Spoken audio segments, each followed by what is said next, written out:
사랑과 공의 마지막 편인데 굉장히 그 인상적인 어떻게 보면은 전체 이번 그 땅의 문제를 푸는 하늘의 법칙이라는 그 주제에 대해서 이제 총정리를 한 느낌이 들거든요.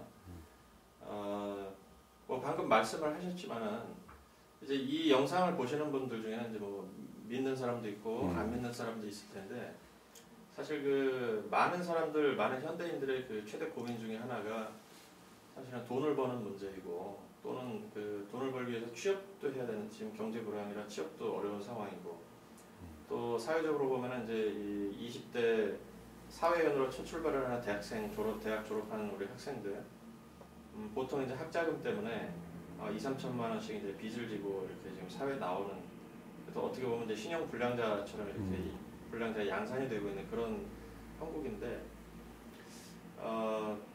우리 이제 뭐 사업을 하시는 분들이 이제 이런 그 재물 관리나 이제 이런 면에 대해서 이제 목사님이 말씀을 듣고 이제 적용을 하면서 이제 나름대로 결과를 얻으시는 분들도 계실 텐데 그 일반적인 그 셀러리맨들 보통 이제 사회 진출하면은 셀러리맨이 많거든요.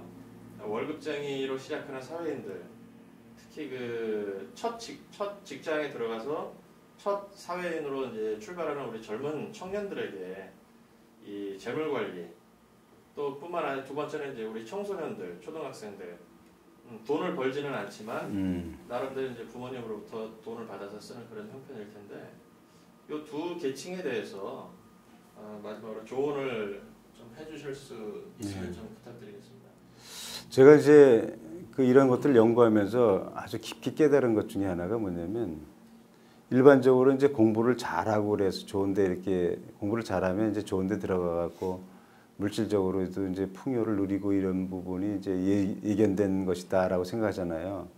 근데 이제 유대인을 연구하고 돈을 연구하면서 성경적인 측면에서 보면서 제가 어떤 걸 깨달았냐면 깨달은 것 보면 실제적인 부분. 그러니까 이제 공부를 못해도 공부 잘하는 거하고 못하는 거 관계없이 물질의 부요를 누리는 법이 있다라는 거죠.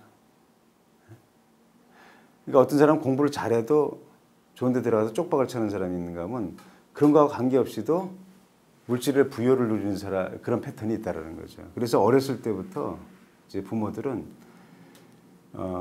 공부 잘하는 거 못하는 거와 관계없이 물질의 부요를 누리는 그런 교육을 어렸을 때부터 철저하게 배워서 가르쳐야 된다는 거지. 그러면 얘가 뭐 공부를 잘해서 어디 잘 들어가고 뭐 이렇게 해서 뭐 저기 돈 잘 벌어서 좋다 나쁘다 이런 걸 떠나서 언제든지 어디에 가 있든지 물질을 부여를 누릴 수 있게 된다는 거죠. 그 법칙은. 그런 관계없어요. 그 직업하고. 그런 세계가 있는 거예요. 유대인들의 세계가 바로 그런 세계예요. 그리고 이제 그 저기 젊은 그 직장 셀러리맨들 같은 사람들은 우리가 봤을 때 그 셀러리맨들은 이렇게 사업하는 사람이 아니니까 들어오는 게 뻔하잖아요. 들어오는 게 뻔해서 뭐 돈 벌 수 있는 상황도 아니고 그런데. 그런데 우리가 보면 이런 게 있어요. 뻔한 게 아니다라는 거예요. 그러니까 하나님의 법칙에 따라서 부여의 원리 속에 그 행동을 하면 뻔한 거 간데도 엉뚱한 데서 생각지도 않은 데서 물질의 부여를 누리는 그런 일들이 벌어져요. 실제적으로 그래요. 그게 이제 비욘드 언더스탠딩이라고 얘기를 한 거예요. 알지 못하는 곳에서 하나님이 주시는 하나님 나라에서 오는 거예요, 그게.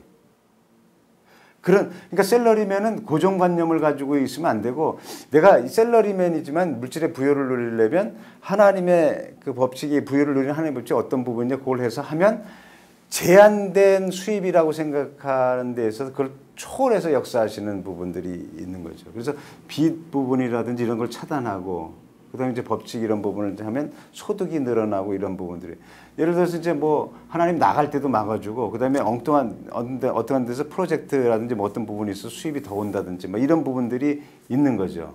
실제적으로 그런 게 있어요. 그리고 청년들 뭐 실업자들 이런 사람들도 제가 아까도 얘기했지만은 분명하게 그 부여의 원리는 있다라고 생각하고 그다음에 이제 취업하는 법도 난 취업하는 법은 그 아주 굉장히 좋은 법이라고 생각하는 법이 그거예요. 난 그걸 진짜 그 공표를 하고 싶을 정도로 근데 그러한 부분들을 한번 해보라는 얘기야. 풀린다니까 정말. 하나님의 복이기 때문에. 그렇기 때문에 이런 부분들에서 머리 싸매고 그러지 말란 얘기지. 자기가 먼저 그렇게 하면 하나님께서 열려주는 문을 통해서 가는 거기 때문에 그렇게 한다. 그래서 어렸을 때는 부모들이 그 훈련을 잘 시키고, 이 부모들이 좀 배워야 돼. 그래서 나는 우리 교회에 그걸 지금 이제 4월부터 어린이 경제교육의 세미나를 이제 할 거예요. 4월부터. 그래서 부모들이 그걸 배워서 어린이 어렸을 때부터 이렇게 하고, 그리고 이제 중고등부도 마찬가지 어렸을 때부터 하면 이제 이렇게 되고, 청년들은 이제 그 청년 실업이라든지 이런 부분들 그런 걸 해결. 그래서 지난번에도 얘기했잖아요. 뭐냐면 우리는 무한 자원이 있다는 거죠.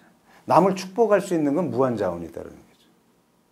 그런 건 자기가 자원봉사할 수 있는 것도 무한 자원이에요. 정말 그렇다니까요.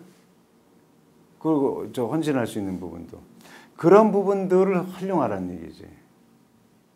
그런 것을 했을 때 청년들은 청년 실업을 하고, 그 다음에 이제 비전을 가질 때도 그래요. 청년들 비전을 가질 때 자기가 어떤 것을 하겠다라는 것보다도 이제 그런 것도 좋지만은 이제 내가 어떻게 하면 하나님께서 나에게 이러이러한 일, 선한 영향력을 미치는 부분으로 내가 접근할까라는 부분 쪽으로 이렇게 가면 사랑과 공의의 법칙에서 문이 열린다, 이제 하나님께서.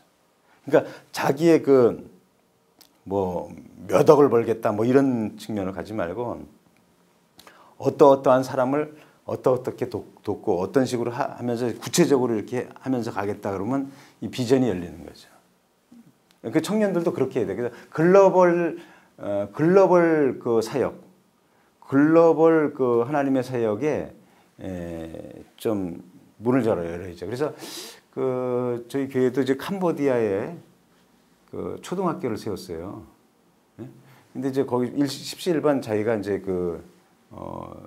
저기를 하는 거죠. 헌금도 하고 그래서 초등학생 키우는데, 저희 같은 경우는 이제 예를 들어서 좀 얘기하자면 우리 청년들이니까 이제 얘기를 하는데, 우리 아들 하나는 요번에 4학년 이제 1학기인데 장학금을 양쪽에서 받아가지고, 다른 사람은 장학금 하나도 못 받고 몇 %도 못 받고 막 빚지고 막 저기 하는데, 장학제도 양쪽에서 다 받아가지고 더블이 됐어. 중복수혜가 안 돼가지고 하나는 그냥 물렸어요. 100%를. 그런 경우가 있다니까, 이 시대에. 그런 건 뭐냐면 그런 걸 심어놨어요. 그러니까 청년들도 이제 그런 부분, 그런 것을 해놓으면 학자금? 그리고 우리 누구야, 첫째 아들은 예전에 학자금 때문에 굉장히 머리 아픈 애를, 힘들어하는 애를 자기가 학자금을 대줬어요. 그냥 헌금을 했어, 걔한테. 일부를. 그런데 다음번에 걔는 10배 이상을 받았어, 학자금. 이게 왜 그래, 그게. 이게 그런 쪽으로 살아가라고. 그렇게 문제를 해결해 가야 되는 거죠. 그러면 이제 아까 셀러리맨도 그렇고 사업하는 사람들도 그렇고 이제 그런 쪽으로. 그러면 사역의 지경도 넓어지고 부유해지고 그런다. 그리고 항상 자기 테두리에 있지만 자기 테두리라고 생각하지 않고 하나님은 비욘드 언더스탠딩으로 역사하기 때문에 이 세상의 제로섬의 법칙에 의해서 오는 게 아니라 하나님 나라에서 오는 거기 때문에 항상 그런 마인드를 가지고 살아가야 된다라고 말씀을 드릴 수가 있어요. 자, 목사님 이제 오늘 10번째 오늘 영상 강의를 마치고요. 아무쪼록 이 영상을 보시는 분들한테 마지막으로 당부하시고 싶으신 말씀 있으시면 그 말씀 들으면서 오늘 강의를 마치도록 하겠습니다. 네. 제가 이제 조금 초반에서부터 이렇게 말씀을 드렸지만 말이 좀 어눌해가지고 좀 지리한 부분도 있었지만 그 핵심을 잡아야 됩니다. 지금 이 부분이 제가 말씀을 드려서가 아니라 아마 이러한 부분으로 강의를 전체를 들어본 사람은 아마 처음 이런 얘기를 아마 들었을 사람도 있어요. 근데 이게 정말로 중요한 말씀입니다. 제가 굉장히 오랫동안 연구도 하고 자료도 이렇게 모아서 이렇게 한 거기 때문에 이 부분에 대해서 어떤 한 사람이 모르는 사람이 이게 얘기했다 하지 말고 이 하나님의 말씀이다라고 생각하고 이걸 갖다 순종을 한다 그러면 아마 놀라운 그 경험을 해서 아마 저한테 아마 전화를 하게 될 겁니다. 목사님 저도 그랬습니다라고 틀림없이 그런 얘기를 할 겁니다. 모두가 이런 말씀을 차곡차곡 한번 마음에 두고 순종해서 모두가 다 이렇게 저도 그랬습니다라는 그런 간증들이 쏟아져 나오기를 간절히 바랍니다. 네, 고맙습니다.